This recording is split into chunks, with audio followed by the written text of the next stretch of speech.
보면 하나님께서 영광의 자리를 버리시고 이 땅에 오셔서 낮아질 대로 낮아지신 예수 그리스도를 지극히 높여 가장 존귀한 자가 되게 하신 사실을 기록하고 있습니다. 오늘 본문을 우리가 대하면서 이런 생각을 하게 됩니다. 사람이라고 하는 것은 한 번 죽으면 끝나는 것이 아닙니까? 그런데 어떻게 하나님께서는 이미 죽어버렸고 한 번 끝난 인생이신 예수 그리스도를 다시 높이실 수 있을까요? 자, 9절을 보세요. 이러므로 하나님이 그를 지극히 높여 모든 이름 위에 뛰어난 이름을 주사. 자, 우리가 세상을 살면서 경험하는 것 중에 한 가지가 뭐냐면 사람의 운명은 한 번 정해지면 바꾸기가 쉽지가 않다는 겁니다. 그래서 어떤 사람의 삶도 한번 망쳐지면 그거를 회복하는 것이 좀처럼 쉽지가 않습니다. 더더군다나 죽어버리면 그것을 회복할 수 있는 기회조차도 사라져버리고 마는 겁니다. 그런데 오늘 본문에서는 이미 십자가에 못 박혀 죽으신 예수 그리스도를 하나님께서 지극히 높이셨다고 말씀합니다. 어떻게 해서? 자, 구약성경에 보면 나무에 달린 자는 하나님의 저주를 받은 자라고 하는데 하나님께서는 이미 저주를 받아서 죽은 사람을 다시 존귀한 자리에 오르게 하실 수 있을까요? 이게 우리에게 있어서는 어떻게 보면 가장 큰 의문일 수 있습니다. 이거에 대해서 좀 뭐라고 말씀을 하시냐면 모든 존귀는 누구로부터 오는 거냐면 하나님으로부터 온다고 말씀하십니다. 예수님은 빌라도에게 심판을 받으시면서 이렇게 말씀하십니다. 위에서 주지 아니하셨더라면 나를 해야 할 권한이 없었으리니. 즉 세상에 있는 모든 권력은 다 누구의 것이에요? 하나님의 것입니다. 모두 하나님이 빌려주신 것입니다. 그래서 어떤 사람들은 권세가 얼마나 높은지 옛날에 그런 말도 해요. 하늘에 나는 새도 떨어뜨릴 정도로 권세가 있다고 말을 해요.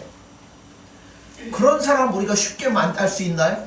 만나기도 어렵고 봐도 쳐다보기도 힘듭니다. 그런데 중요한 건 그러한 사람도 은퇴하고 난 뒤에는 뭐예요? 또 옆집 동네 아저씨나 다를 게 없더라는 겁니다. 이거는 부모님을 예로 들어봐도 마찬가지 같습니다. 어렸을 때 아이들이 부모님을 보면 그렇게 위대해 보일 수가 없습니다. 아이들에게는 부모의 권위가 거의 절대적인 것이죠.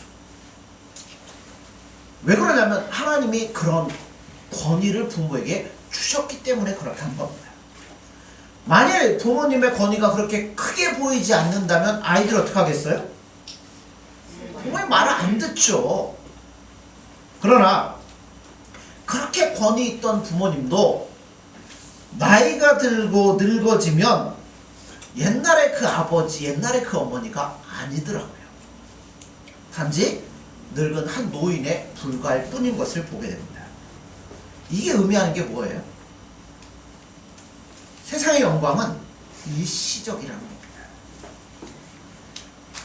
이 세상의 영광은 하나님께서 주신 것이지만 시간이 가면 갈수록 점점 퇴색해져 가는 겁니다. 마치 누구와 같냐면 모세의 영광과 같습니다. 모세가 율법의 말씀을 받고 내려왔을 때 그 얼굴에 뭐가 있었어요? 광채가 있었어요.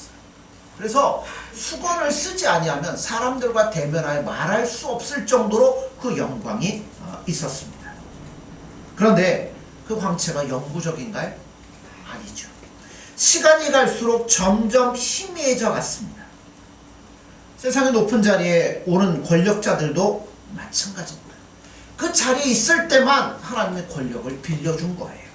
그 자리에 내려오면 여러분 우리와 똑같은 하나의 평범한 인간에 불과할 뿐이라는 겁니다.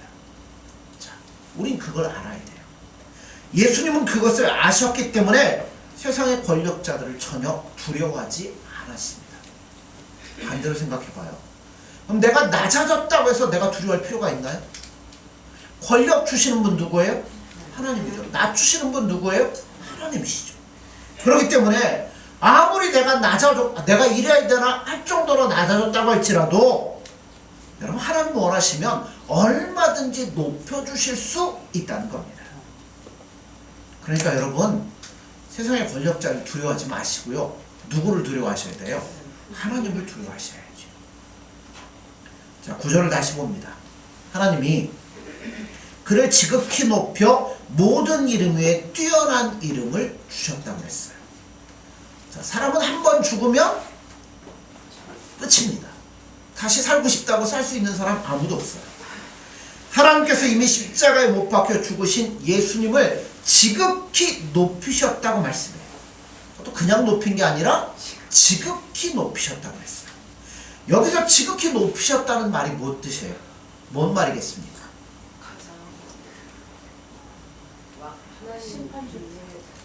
예, 우리가 여러 가지 생각할 수 있는데 그냥 쉽게 생각하죠.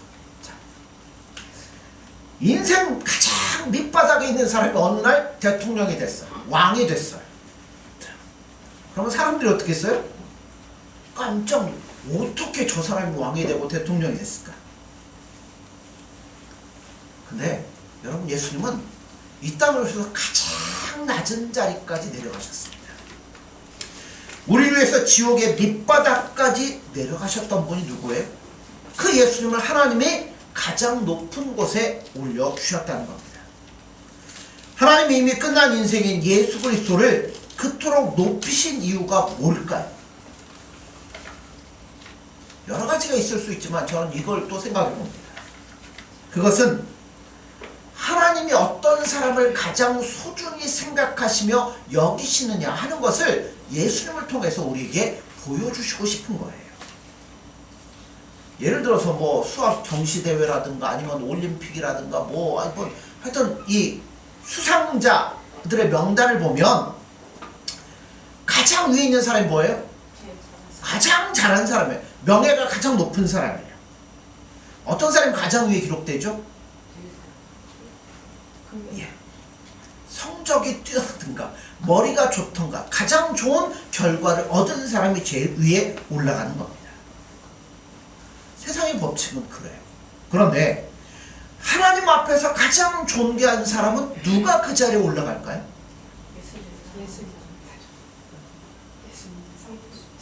예수님을 가장 많이 사랑해서 예수님이 하나님을 사랑하고 우리를 사랑해서 자신의 모든 것들을 낮추고 포기하고 우리를 사랑하셨던 것처럼 우리도 우리의 모든 것들을 다 예수님을 사랑하기 위해서 내려놓고 그분만을 바라볼 때 그 사람이 가장 높은 자리에 올라가고 존귀하게 여길 거라는 겁니다. 다른 말로 얘기하면 예수님을 가장 사랑하기 위해서 가장 많은 것을 버리며 가장 위대한 사랑을 한 사람이 가장 위대한 사람이라고 예수님은 인정해 주신 겁니다. 자, 예수님은 어떤 분이십니까? 예수님은 가장 큰 것을 우리 위해 버리신 분이에요. 그는 자신의 모든 영광을 다 버리셨습니다. 그의 능력과 존귀와 아름다움을 다 버리셨어요. 그냥 버리신 것도 아니고 십자가에서 비참하게 죽는 자리에 이르기까지 심지어는 지옥의 고통을 맛보는 자리까지 자기를 낮추신 분이 누구냐면 예수님이라는 겁니다. 뿐만 아니라 예수님은 도저히 사랑할 수 없는 자들을 사랑하셨습니다. 우리가 처음 복음을 들을 때 가장 이해하기 힘든 게 뭐예요? 가장 이해하기 힘든 부분이 이 부분이에요. 뭐 그냥 열심을 내라 그럼 내가 복을 주겠다. 그러면 세상 사람들도 하죠. 그런데 무엇이 힘드냐면 무엇 때문에 나와는 아무런 상관도 없는 하나님의 아들이 나를 대신하여 죽으셨느냐는 거예요.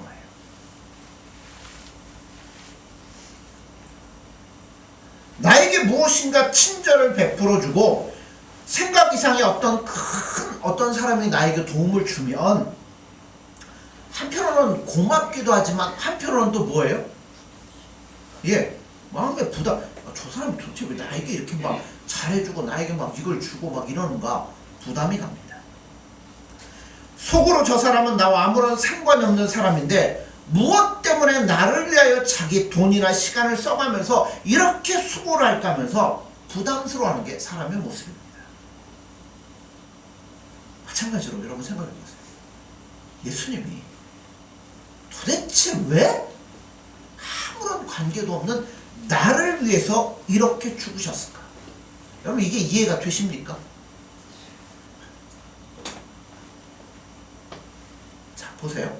형제 자매나 아니면 부모님이 나를 대신할 큰 어려움에 빠지는 것도 여러분 어때요? 굉장히 미안하죠. 내가 뭔가를 잘못했는데 그것 때문에 내 형제나 내 부모님이 고통을 당하고 한다면 얼마나 여러분 미안하고 송구스럽겠습니까? 그런데 하물며 왜 하나님의 아들이 나를 대신하여 죽으셔야만 될까요? 처음 예수 믿을 때만 이해되는 게 아니라 지금도 이해가 안 되는 게 마찬가지예요. 왜 그러셨을까요? 그러니까 우리는 그냥 뭉뚱그려뜨려갖고 사랑하니까 말은 쉽죠. 예수님 왜 그러셨을까요? 여러분 세상에는 두 가지의 존귀함이 있습니다. 하나는 세상에서 존귀한 것이고 하나는 하나님 앞에서 존귀한 겁니다. 세상에서 존귀해지는 것은 옛날에는 뭐 하면 되냐면 좋은 집에 태어나면 돼요. 왕 밑에 왕자로 태어나면 뭐예요? 자연스럽게 왕자로 살다가 왕이 되는 거예요. 옛날에는 출생이었어요. 조건. 그러나 요즘에 와서는 자신의 능력이나 운에 따라서입니다. 그렇다고 제가 운을 믿는 건 아니에요. 그런데 단지 출세하고 어디에 올라가는 것은 여러분 능력만의 문제가 아니더라는 겁니다. 여러분 출세하려면 사람들이 어떻게 해야 돼요? 온갖 노력을 기울여야죠.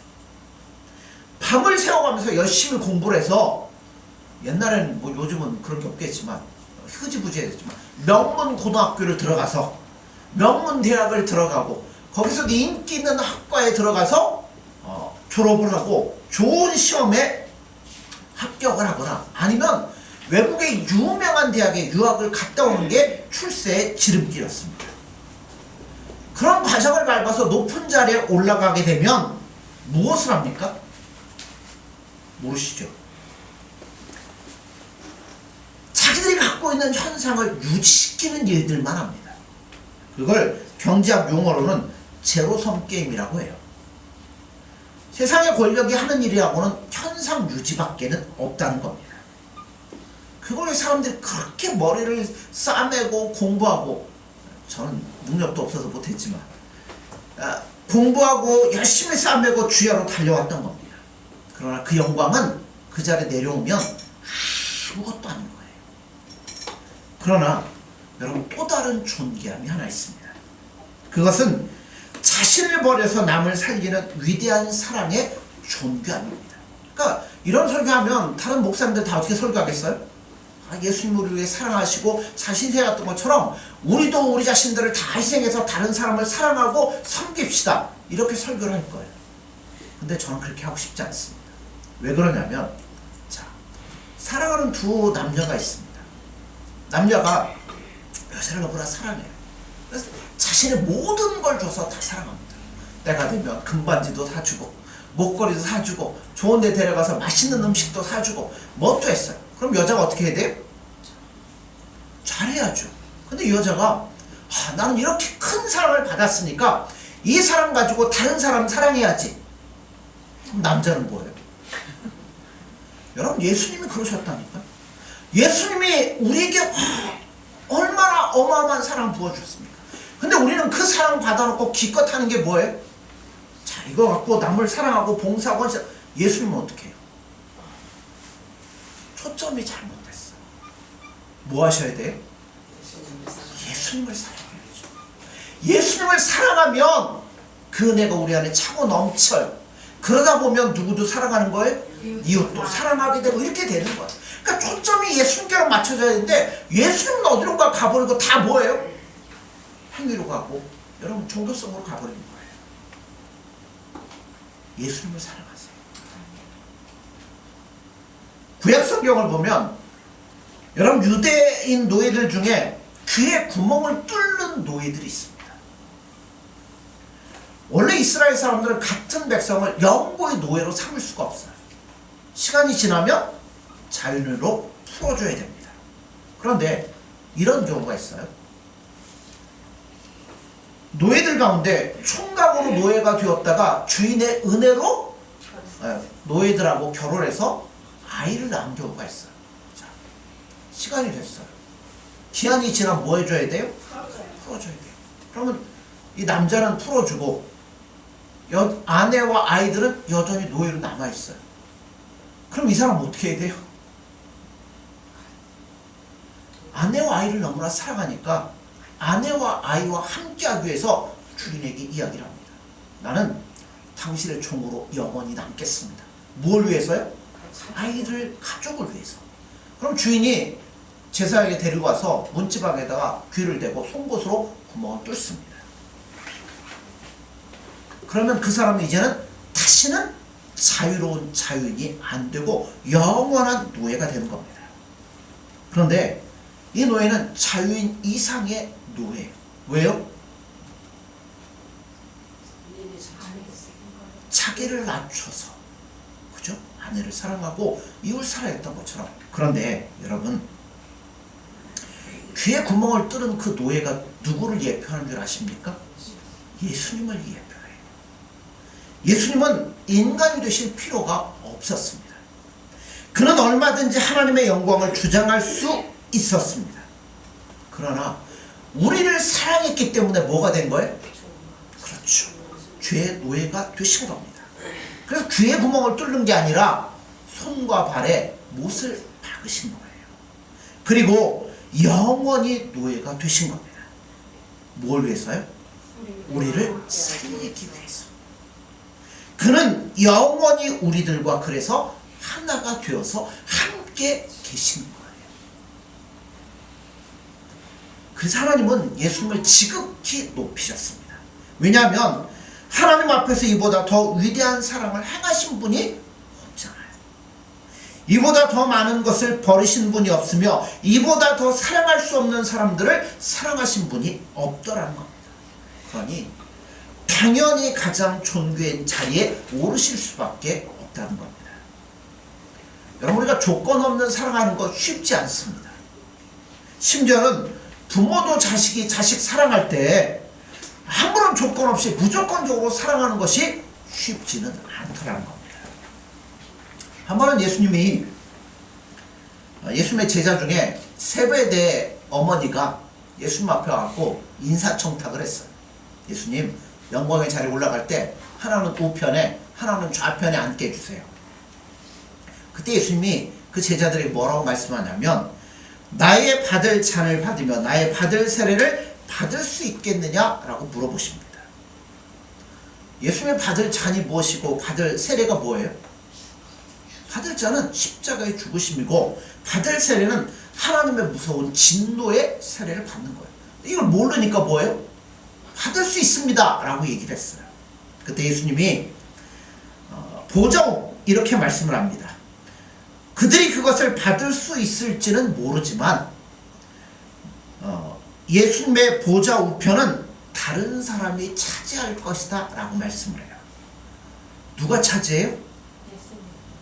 예수님을 너무나 사랑한 나머지 자기의 모든 것을 다 버린 사람만이 예수님 앞에 가장 존귀한 자리를 차지할 수 있는 겁니다.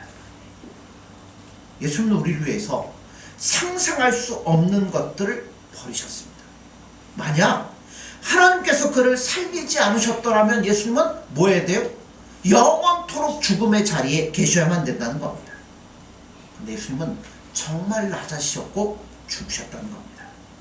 그래서 하나님이 그를 지극히 높여 모든 이름에 뛰어난 이름을 주셨다라고 오늘 본문에 말씀을 한 겁니다. 그토록 낮아지신 결과 얻은 것이 뭐예요? 뭘 줬다고 그랬어요? 뛰어난 이름을 주셨다고 합니다. 그 이름이 뭐예요? 주라는 겁니다. 주. 큐리오스라고 그러죠. 이게 무슨 뜻이냐면 예수님은 하늘의 모든 영광을 버리시고 자신이 사람이 되심으로 변하신 겁니다. 그 전엔 누구셨어요? 영원한 하나님이었고 여호와였습니다. 우리가 여호와라는 이름을 그 성부 하나님에게만 붙는 것으로 생각을 하는데 아니에요. 구약 성경에 보면 예수님 앞에 붙을 때도 여호와라는 이름으로 사용된 적이 있습니다. 그는 영원한 신성을 가지신 하나님이십니다. 그런데 그 예수님이 세상에 사람으로 출생을 하시고 성장하시고 더욱이 십자가에서 죽으심으로 그는 영원한 인성을 취하시게 되는 거예요.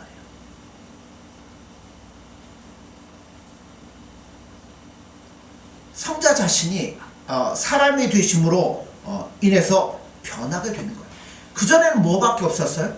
신성밖에 안 가지고 계셨어요. 그런데 영원한 몸을 가지시고 그 몸을 가지고 하늘에 올라가셨다는 겁니다. 그러므로 천국에는 분명히 몸을 가지신 분이 계시는데 그분이 누구냐면 예수님이십니다. 예수님은 원래 하나님이셨습니다. 지극히 높으신 분입니다. 그런데 자신의 모든 것을 다 버리고 누구와 같이 됐냐면 우리와 같이 되셨어요. 그리고 우리의 모든 죄를 대신하여 십자가에서 죽으심으로 이런 표현을 써도 되나요? 우리를 탄생시키셨습니다. 다른 말로 얘기하면 우리를 낳으셨다는 거죠. 그래서 주라고 하는 위대한 이름을 얻으셨는데 왜 그 이름이 위대할까요? 가장 위대한 희생으로 가장 절망적인 사람을 구원한 이름이기 때문에 가장 높은 겁니다. 그래서 주라는 이름 뒤에는 항상 누가 따라다니냐면 성도가 따라다녀요. 어머니란 이름 뒤에는 항상 누가 따라다니겠어요? 자식들이 따라다니는 거죠. 그래서 예수님은 우리를 책임지실 수 있습니다. 단순히 책임지는 게 아니라 암탉이 그 날개 아래 병아리를 모으고 보살피는 것처럼 우리를 책임지시고 지켜주시는 겁니다. 뿐만 아니라 우리를 절대 빼앗기지 않습니다. 우리와 주님은 한 몸입니다. 그렇기 때문에 여러분 내가 가슴 아프면 나만 아프다고 생각하지 마세요. 나와 예수님 뭐라고요? 한 몸이죠. 내가 아파하면 예수님도 그 아픈 걸 느끼시는 거예요. 내가 기뻐하고 즐거워하면 예수님도 그것으로 인해서 뭐예요? 여러분 자식 잘 되면 뭐예요? 부모 기쁘잖아요. 좋잖아요. 자식이 뭐 안타까운 일 있으면 마음이 어때요? 막 쓰라리고 아프잖아요. 예수님도 똑같다는 겁니다. 우리와 한 몸으로 모든 것들을 느끼셔. 그러니까 여러분 힘들다고 왜 그러지 마시고요. 그거 누가 다 알고 계셔요?